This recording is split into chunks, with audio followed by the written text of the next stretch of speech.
It has been about 3 years since Jessica and Melissa last saw their best friend Kate. Jessica, Melissa, and Kate were the best of friends from their early childhood years. They grew up in Gettysburg, Pennsylvania, and went to the same elementary school and later to the same high school as well. It all happened at the end of senior year in high school when the three girls were preparing for college. Jessica and Kate didn't want to leave Pennsylvania. They enrolled into the community college. Melissa, however, got accepted at the SA University in New York. It was in the middle of that summer vacation that Melissa managed to rent an apartment in New York and move there.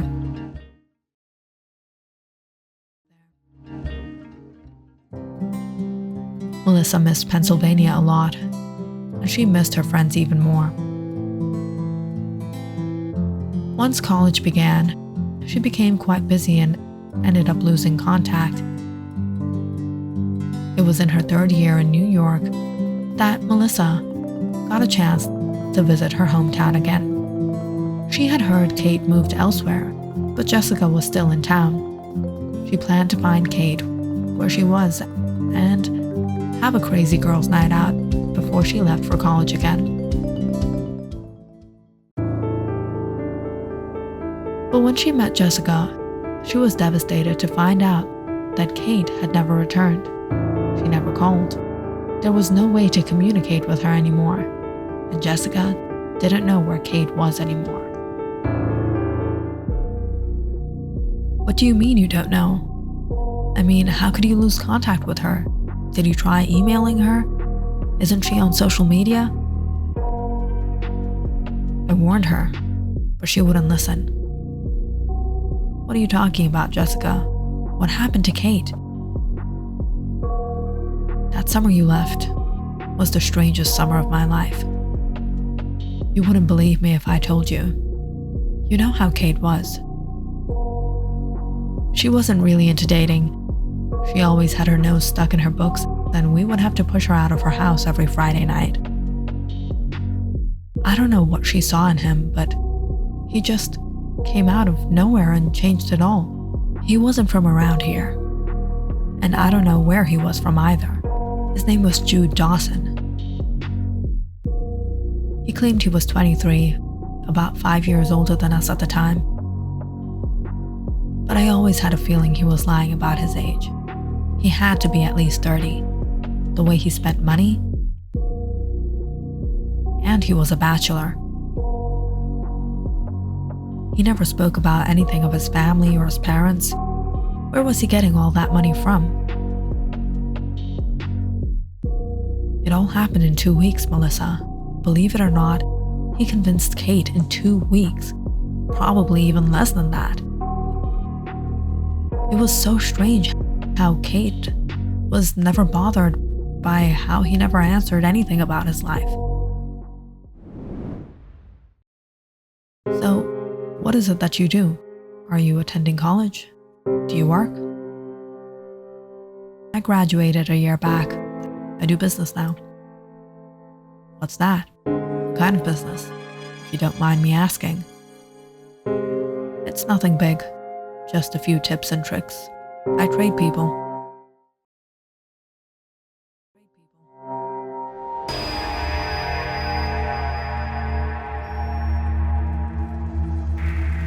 Excuse me?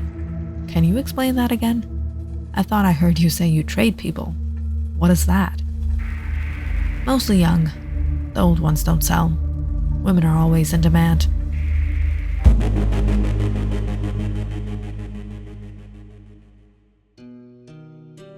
I had no clue what he meant by trading people. I tried searching him up, but there was no whereabouts of any business, small or large, owned by a Jude Dawson. As a matter of fact, I couldn't find any information about him. I asked Kate later that day. She just pushed the question aside, like it didn't even matter to her. She didn't know herself.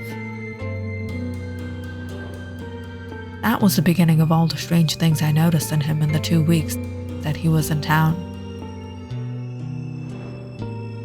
He was staying at a hotel where Kate supposedly met him every day, and one day I even dropped Kate off there myself. I had a feeling she stayed there overnight.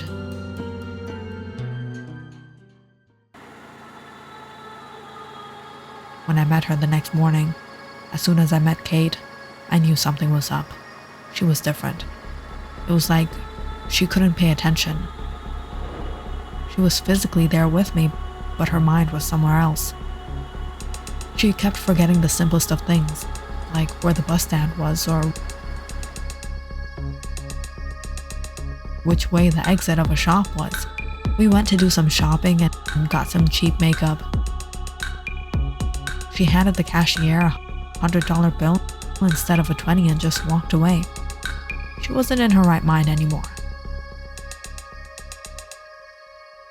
Kate, are you okay? Why? I'm fine. It's just that I have this pain in the back of my neck and my head is hurting. You don't look too well. Maybe I should drop you off home. You need rest. I didn't notice it at the time, but right before Kate left my car, I saw a suspicious mark on her neck. It was an unusual squarish lump. It was actually a small cut. It had like 2 or 3 stitches on it, and it was right in the middle of the back of her neck. It didn't look like an accident. It looked like it was done to her. I had a bad feeling that Kate had gotten herself into trouble.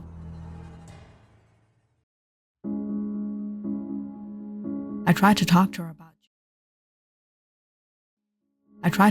about Jude and how I found him suspicious. She wasn't aware of the cut she had, and she said it must have been an accidental injury, a scratch or something. Kate, I know you like him, but I don't know if he's the guy you really want to be with. You don't know where he's from, anything about his family, and have you found out what he does for a living? How can he afford all this? Jessica, don't be so judgmental. Jude is a nice guy. He knows how to treat women. He's kind and polite.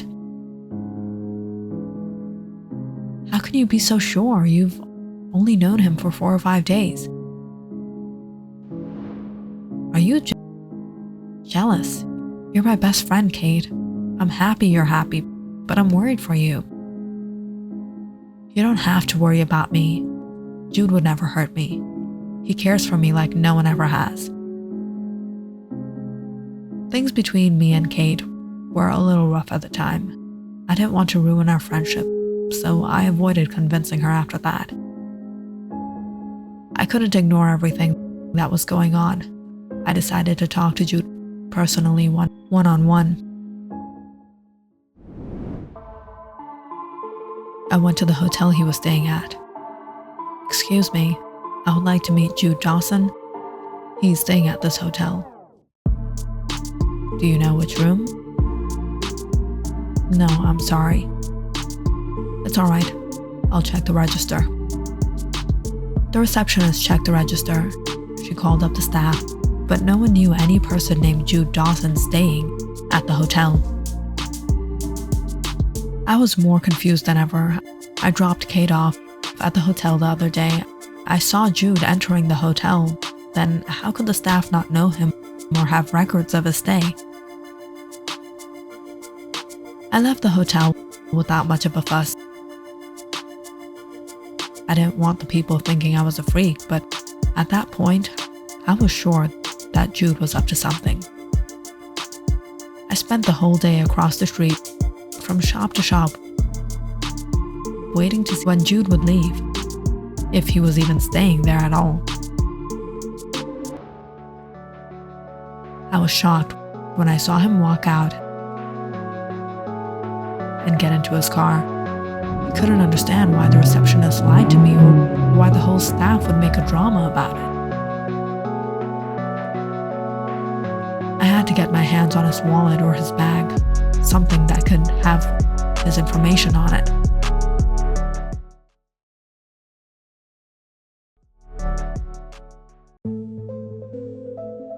The next day, I invited Kate and Jude to brunch, but asked Jude to drive us there. I didn't get the opportunity to check his wallet, but I got a chance to check out his car papers. I was bewildered to find that the car didn't even belong to him. It belonged to a woman named Angela Roberts. Was the car stolen? Hey, what are you looking at?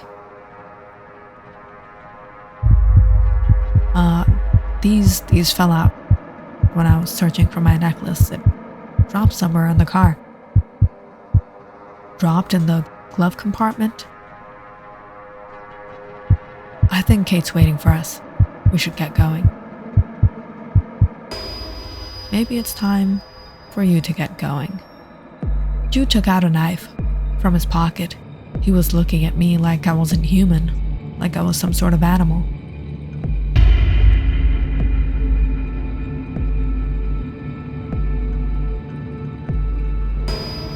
Do you know what this is? It's an obsidian knife.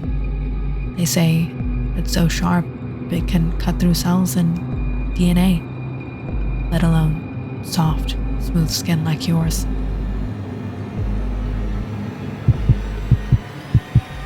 At that moment, my heart felt like it would leap out of my chest.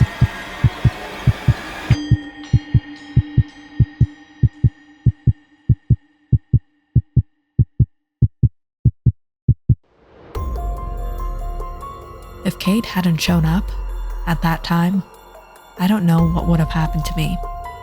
I couldn't trust this man, and I couldn't let Kate be with him either. I could see that Kate wasn't doing well either. She had turned unusually pale and haggard. She stopped eating real food and just had things like ice and water. She had trouble speaking and understanding things. Something was messing with her head. I didn't think she was capable of making decisions on her own. I didn't know how to tell Kate. She was blinded by him.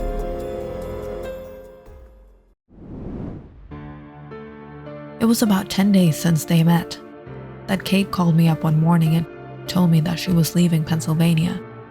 She had secretly gotten married to Jude and was leaving with him to start a new life. I had just lost my mind when I heard her say it. It wasn't even 2 weeks, and Kate had married him. Kate's life was now in his hands. I went berserk. I told Kate everything that I noticed, but Kate wasn't someone to listen to anything that went against Jude.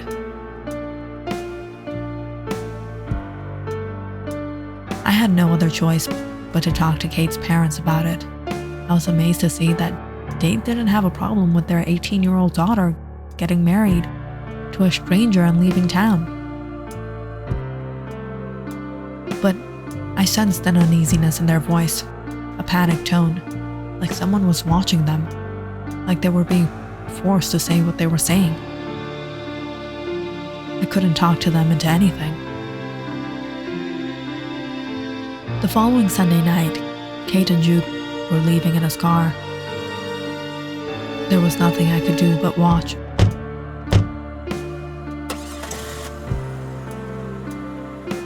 I never heard from Kate after that. Her parents looked awfully depressed since she left. They recently moved back to their hometown. I don't know what happened to her. I hope she's okay. No, we can't just let this go. We have to find her. What if she's in danger? You waited too long, Jessica. You should have called me earlier. I'm getting our friend back, no matter what.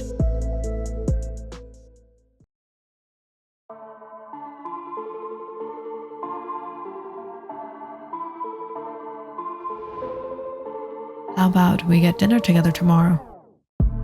Does that sound like a date? Well, I can't refuse a beautiful woman like you. Tomorrow at 9.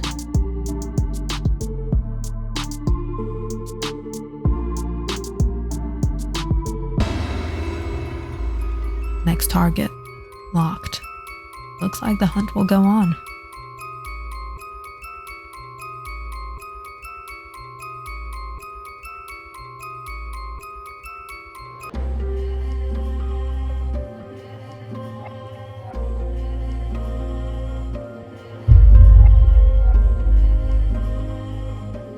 If you enjoyed this story, please like and subscribe to my channel and share this video with your friends and family.